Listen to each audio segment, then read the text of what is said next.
Hello everyone, welcome back to Fire Emblem Heroes. Today we are here for not a very surprising turn of events, because I actually predicted that she would be in the ninja banner, but you can see her all over my home screen. Yes, indeed, we are here for Ninja GULLVEIG and the gacha that comes alongside her with Yunaga, the Sheds, since it is bot, and Reed. It is the second time Reed is in a gacha with GULLVEIG, which is also a seasonal, which is weird, but I guess that's just because we have Ninja Fjorm, so they are trying to continue the set.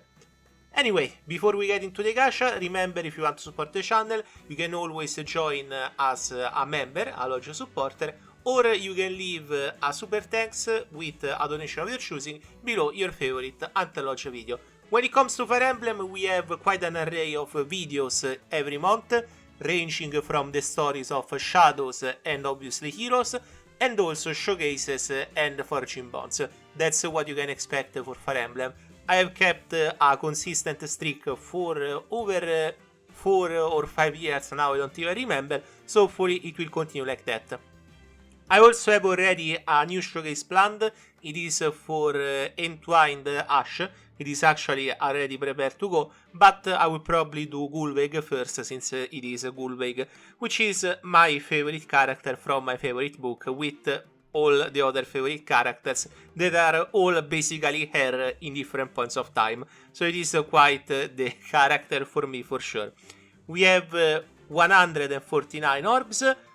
Not the best to go after a seasonal with, but I had worst orbs to start with and worse banners in the past. So there is always a little bit of hope that we also get Yunaga alongside GULLVEIG, but I won't try to chase after Yunaga after we've done 3 cycles. That's generally when I start sniping for a color. So we have seen quite the turnaround with Fire Emblem thanks to Shadows and also Book 10 coming very soon. Book 9 is ending in like a couple of weeks, I believe. What will be Book 10? Well, that's a question that many have, probably me as well, since we are facing what is supposed to be the main villain of Fire Emblem Heroes, which is Odin, or the All-Father as they call it in the game. And there isn't really a post-Odin lore that they can explore, unless it is something like a Book 8 that they take it out of nowhere, like Yggdrasil and the Healing Hands. So it might be something unique, like they could do Fimbulwinter, they could do Ragnarok, possible. I have no idea. Personally, like, I have reached the point with Fire Emblem Heroes where I'm asking, we have basically gotten every single hero that exists across all the Fire Emblems. Like, the skills are getting more and more and more and more complicated, even for pros to understand, because they are basically layered in words and effects that keep getting more complicated. So I do wonder, like, was Shadows their attempt to bridge into a new Fire Emblem gacha and it failed because obviously it's not really... I wouldn't call the game bad. I actually think that it is quite fun if you get into it, but it is extremely bare bones and the update pace is so slow. Like 4 chapters every month for 1 book. And now I believe it is only 2 and 2. I don't remember how they are doing it next, but it is extremely slow. So having Shadows failed, are they trying to get back to Heroes? Because Heroes is in this weird state where they haven't really tried to innovate, create or upgrade the game in years. Like, every new hero type that we get is kind of just plus stats, new costume, plus item that gives you new stats, etc. There isn't really an attempt to get, I wouldn't call it up to speed with the current gacha, but trying to become something that appeals once again to masses rather than just the fans. After 10 years, like nearly 10 years, because we aren't still there, but I do wonder where they want to go with Heroes. I'm not saying that probably it will end with a Book 9. I don't think that it will, because we already know that it won't, thanks to the banners that tell you that a character will rerun into the next year, etc. But I do wonder what the plan is internally for this game. Like, it can't go on forever. The story basically reached its natural conclusion with the main villain that has been teased for nearly a decade, which is weird to say. Like, it is extremely weird to say. What next? That's the real question. I don't know. Personally, I would love to see them maybe tackle a different mythology. Maybe that would be the best thing to do for them instead of trying to keep squeezing the Norse mythology with more and more things that don't make sense. My evaluation for Book 9, if you have to ask, is that it had a very strong start. I actually think that the cinematic was very well received in general, and I also thought that it was very strong. Not as strong as Book 7, but quite strong. But then, usual tradition with Fire Emblem Heroes books, it lost itself in the process, basically, because we kept getting the usual villain chases the hero's story, and then the heroes beat the villain, and then we get a new villain, and this villain runs away, and we have to chase the villain, and we have to power up to defeat the villain. Same formula for every book except 7, and I would argue probably 3, but it is all up to the reader, of course. And also the Freya book in general featured a more complex, layered story, which kind of went nowhere after they dropped the idea of making peoni Sharin and vice versa, but I guess it was at least an attempt to make something original. Book 7 still is the most original story in this game for me. I do like the chapters being unordered, the time loop, all deal with Gullveig being all the characters in the book, basically, except obviously a few. It was a cool story.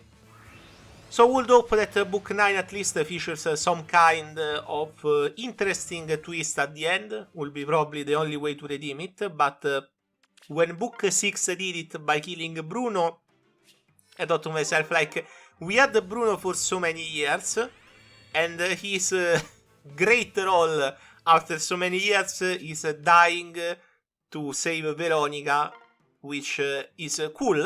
Obviously, very cool of him to do it, but it was sort of a letdown in some other ways. And we got Elaine. I don't think that she is an asset hero, and she screwed up our chances to get Gullveig from the augmented pull rate, but maybe not. Yes, okay.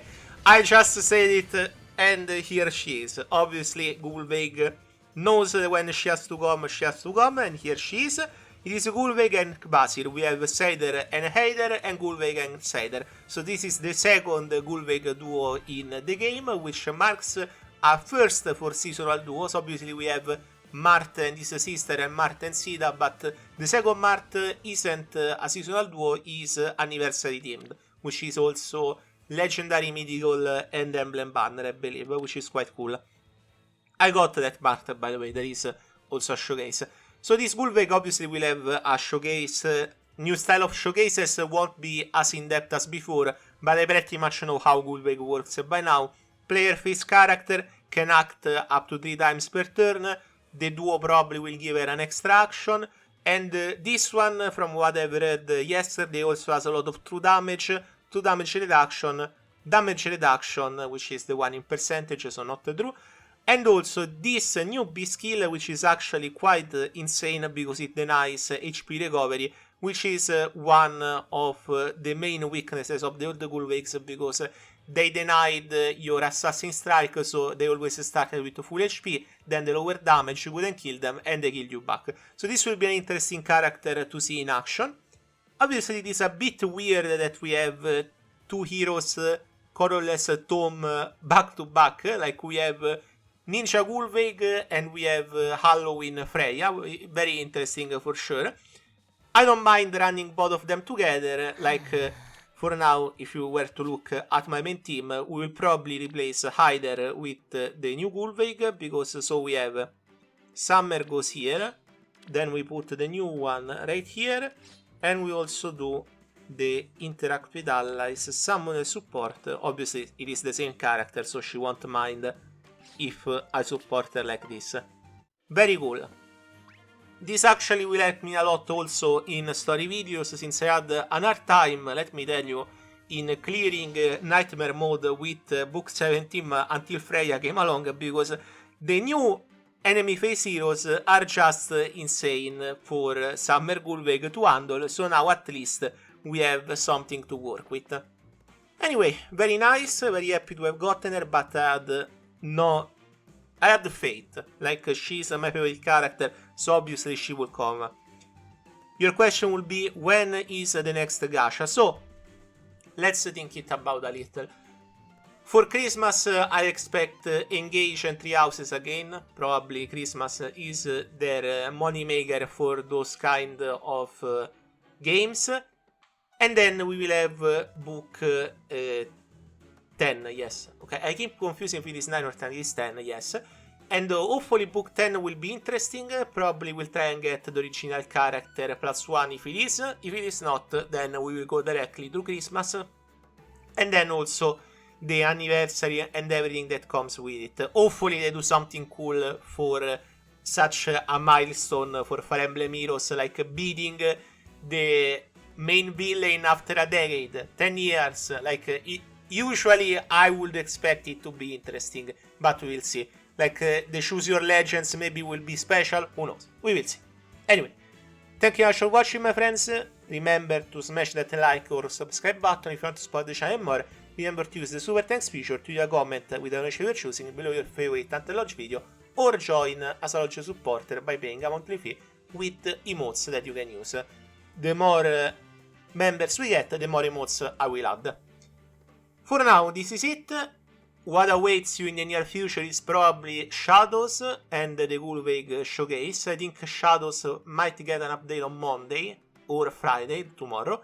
Depends what they choose. I think it is early in the month that they do the update for Shadows.